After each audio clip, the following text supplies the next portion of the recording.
It was October 19, 2022. Konami rose from their pachinko machines to broadcast a surprise event focused on Silent Hill. Oh my god, we all thought. Are they finally going to actually do something with this dead franchise, we thought. Rumors of a Silent Hill 2 remake were gaining traction at that time, thanks to a leak, and our inner children who were scared shitless of the game eagerly awaited the announcement that followed. A bunch of games no one cared about, that have already been released and have already been completely forgotten, as well as a sequel to the 2000s movie with the same director, and in the end, the main event of the evening, Silent Hill 2 Remake. Finally, it was happening. But wait, it was still unknown which studio would handle the adaptation, and one of them was the cursed option we didn't want. It's Bloober Team. Really not okay. Really not okay. Thank God, by the way. Bringing back... okay, it's Bloober, but it's okay. We got the original team, guys. We got the original team. Which was the one we got. Bloober Team. The creators of Layers of Fear, The Medium, The Observer, and Blair Witch. Games that we've heard pretty good things in casual conversations about it. Right? Yeah, well, there's a truth behind the narratives written by Bloober that isn't hidden under such a deep layer, and if you hadn't noticed anything wrong during your casual gameplay, just a slightly closer look reveals the rot beneath the surface. But, after all, what's the problem with Bloober's narratives? Why is Silent Hill 2 such an important and seemingly untouchable game? And why was Bloober Team such a terrible choice by Konami to make Silent Hill 2 Remake? Those are the questions I'm gonna answer in this video. Excellent! What's up folks, how's it going? My name's Caesar, this is Caesarverse, the channel where I bring you into my universe. So, to answer all of these questions, I'll have to draw a parallel between two games, The Medium by Bloober Team and, of course, Silent Hill 2 by Konami. And the reason I specifically chose this Bloober game is because they desperately tried to make their own Silent Hill, just as they already made their own PT in Layers of Fear, and fail in practically every aspect from gameplay to narrative.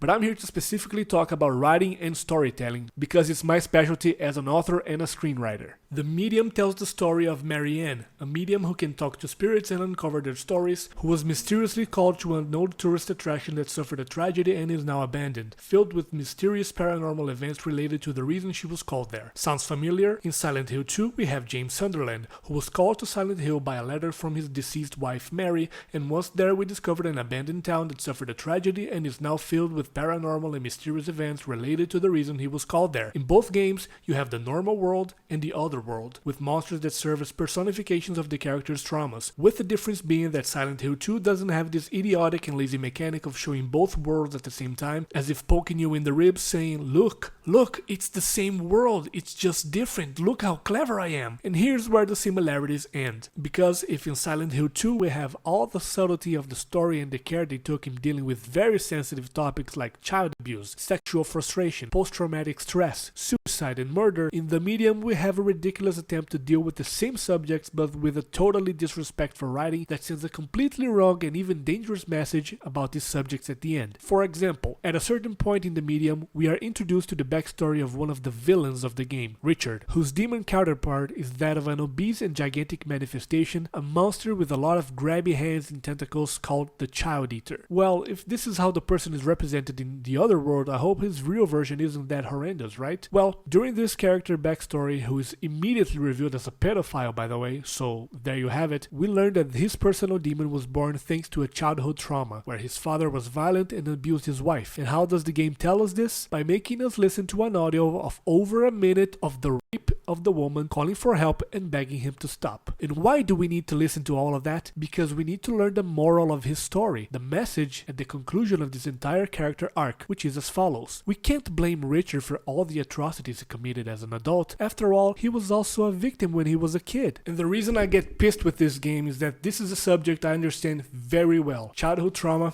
and abuse. I didn't suffer sexual abuse, but psychological and physical, oh yeah. My whole life, until I was 30, I lived with the rest of my family under the shadow of an abuser who was my uncle. I don't need to delve deep into this subject so the video doesn't turn into a rant that I no longer need, but just for you to understand the vibe. This uncle of mine is the reason for all the sadness, anger, and discord in my family, and if he had never existed, all our lives would have been objectively better. Got it? Okay, so this uncle of mine suffered a lot of abuse and has many childhood traumas because of his father, my grandfather, grandfather, who for some reason singled him out and decided to take all the hatred he had for the world on my uncle. And okay, that's very sad and unfortunate thing that happened, but then he grew up, and instead of fighting to overcome this to try to be a better person and break the cycle and whatnot, he became worse than his father, and his target was me, my grandma, my mom, and their other siblings. And that's why I got this pet peeve with the medium, because of this deterministic philosophy that tries to justify someone's actions just because that person also suffered in the past. And just to be clear,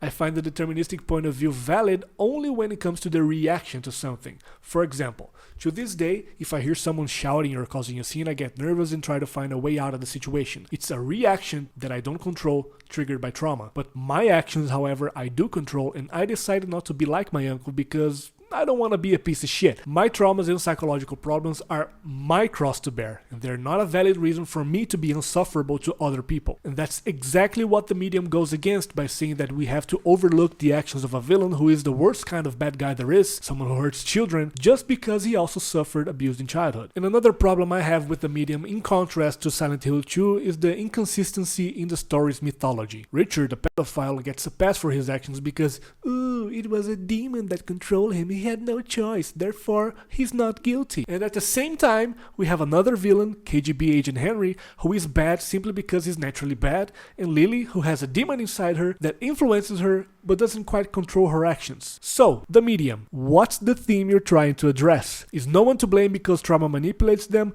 Are people naturally bad? Or are people influenced by trauma but not quite controlled by it? Which one is it? If you're going to do psychological horror and use demons to represent the traumas and actions of the characters, whether they're victims or villains, the representation of all of this has to make sense for each one, and their reason to exist has to be consistent within the lore you created for the story. One can't contradict the other because that creates a world that's hard to understand. Therefore, it becomes hard to believe. And the most important thing for the horror of the thing to work is that the world the characters inhabit has to be believable, not only for the character, but also for the audience. And this has even more weight in a video game where the audience is the character they control. And all of this is defined in a centralized way by the main theme of the narrative. For example, in Silent Hill 2, we have several monsters completely different in appearance from each other, but they all represent aspects of the same thing, which are consistent in their reason for existence thanks to the game's theme, which is the guilt of the crime James committed, as well as his sexual frustration. For example, the lying figure is a creature created to symbolize the sensation of confinement, and it's a physical manifestation of James's internal suffering, as well as the way he saw Mary, his wife, when she was sick, confined to the hospital bed. She would say things to him in a hurtful way like, "Flowers? I don't want any damn flowers. Just go home already." Mary, what are you saying? Look, I'm disgusting. I don't deserve flowers. Between the disease and the drugs, I look like a monster. Well, what are you looking at? Get the hell out of here! And the monster attacks you with a stream of acid from its chest, symbolizing these words from Mary as if she were spitting venom. The bobblehead nurse, they being sexy and wearing suggestive clothes, represents James' high level of sexual frustration during this period. The deformed and faceless head represents the suffocation that Mary herself suffered when James killed her with a pillow. Their heads shake violently like someone unable to breathe. The mannequins. I think knowing what the nurses represent, you can imagine what two lower torso parts of women connected to each other should also represent. The pyramid head. He is the literal personification of the guilt of the terrible act James committed. He pursues us throughout the game, but not to kill us. He even helps us reach new places at various moments, and it's he who kills Maria all those times precisely to make James confront what he himself did. And Maria, the personification of James's wife, but in a totally opposite way to what Mary was in real life. From personality to the way she dresses. She's the one who makes James believe in the lie that nothing happened to his wife. So in this dynamic, if Pyramid Head is the truth, Maria is the lie, each pulling James in an opposite direction,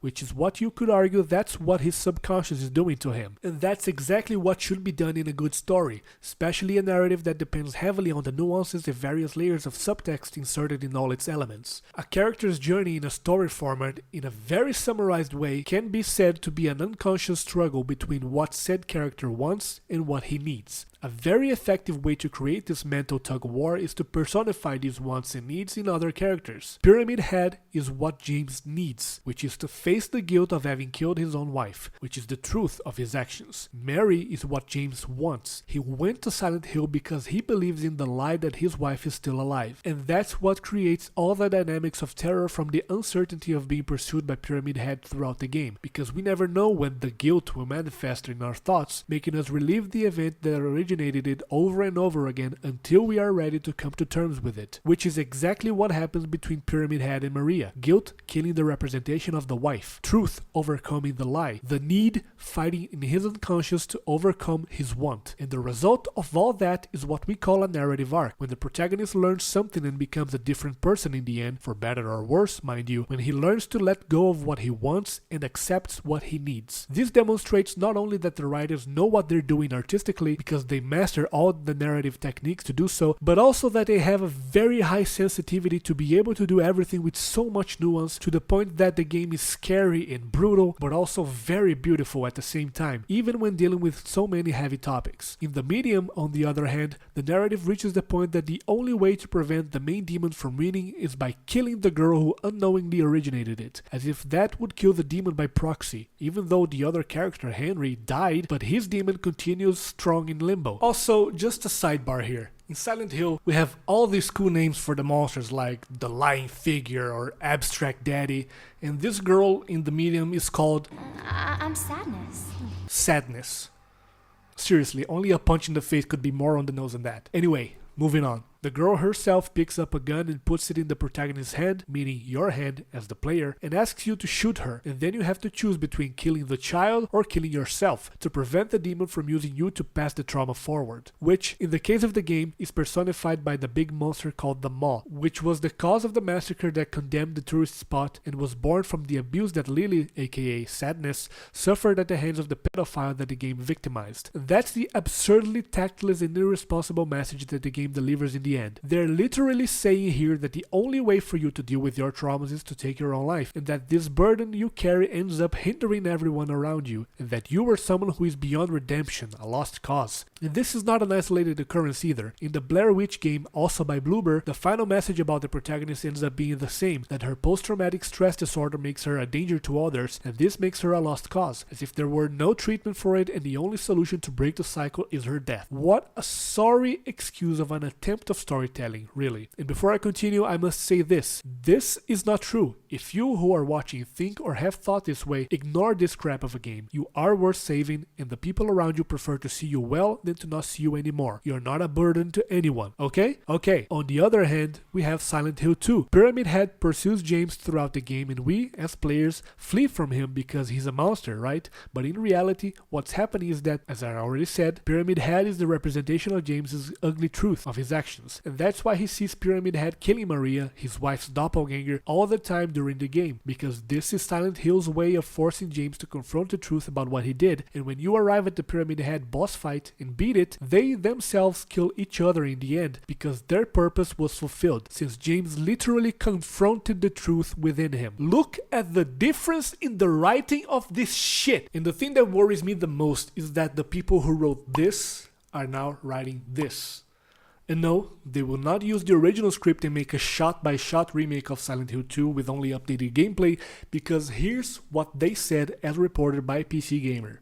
Bloober Team, maker of the upcoming Silent Hill 2 remake, is getting out of your head. In a chat with Engadget, studio CEO Piotr Babieno said that this month's release of Layers of Fear, a UE5-ified remake of the original Layers of Fear games, marked the conclusion of the era of making psychological horror games. Going forward, Bloober is going to instead focus on mass-market horror, which it anticipates will bring in a much larger audience. In plainer terms, that means Bloober is getting away from vibes-heavy, mid-budget horror walking sims into a more action-focused, player-driven stuff. In the past, the studio focused on the story, focused on the mood, focused on the quality of graphics and music, but it didn't spend a lot of attention on the gameplay mechanics, said Babieno. That's all about to change apparently, as part of a process that will see the company transform into Bloober Team 3.0. If Layers of Fear was the last hurrah of Bloober Team 2.0, then the Silent Hill 2 remake will be the first showcase of the studio's new philosophy. We decided that our next title titles should be much more mass market oriented, said Bloober CEO. We'd like to deliver our ideas with our DNA, not by environment or storytelling, but by action, Babiano told Engadget, so all of our future titles will have a lot of gameplay mechanics, they will be much bigger. We'd like to deliver our ideas with our DNA, not by environment or storytelling, but by action.